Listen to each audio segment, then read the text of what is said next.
morning. Now let's begin. Let's continue on with the question and answers.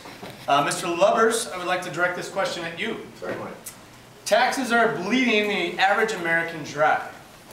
How can your spirit help in tax relief? Okay. Well, I'm going to tell you about the economy. I just got in the stock market not long ago, and I'm going to tell you that's going. That's why I keep all my money in credit cards. I know they're going up. Just in case mine are lost or stolen for a little security measure, I keep mine maxed to the limit. The look on the burglar's face when he's declined the charge, priceless.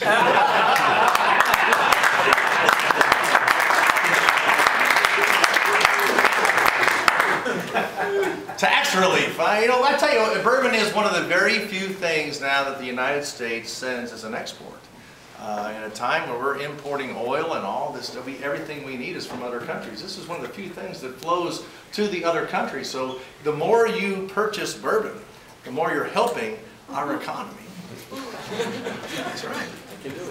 It's not only stimulating in that way. The stories of bourbon are stimulating. You know, the way we can stimulate our economy is just to feel better about ourselves. To drink some bourbon and to feel good. Just like Ben Parley Moore in 1857, who wrote back. You remember when people used to write letters? Eloquent letters. Not just 9-hour, you just text, I'm a Whiskey Fest, LOL. At a time when people put pen to paper and they actually put things, and he was down for his employer in Kentucky, and he was looking around for business, and he sent his employer back a letter. He says, everywhere I go, I'm greeted by gentlemen with their hearts in their right hand and their right hand in mine, and surely in their left, a bottle of unequaled old bourbon. That's what it feels like. That's what it was like, and that's when you come down to Kentucky to our Bourbon Fest, which is just not Whiskey Fest, just not 3 hours on the night. It's 5 days. You don't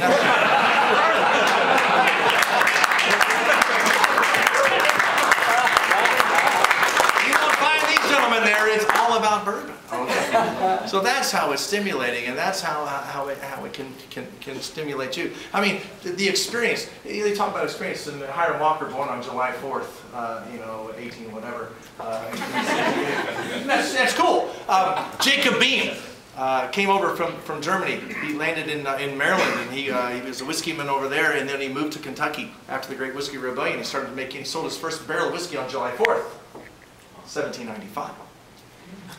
It's his 7th generation Fredno. Many of you have seen Booker No speak here and Fredno speak here. His son Fredno is now in charge. 213 years of experience. You cannot buy that kind of experience, ladies and gentlemen. Just like the experience my father told me. When he told me, son, always date someone that's homeless.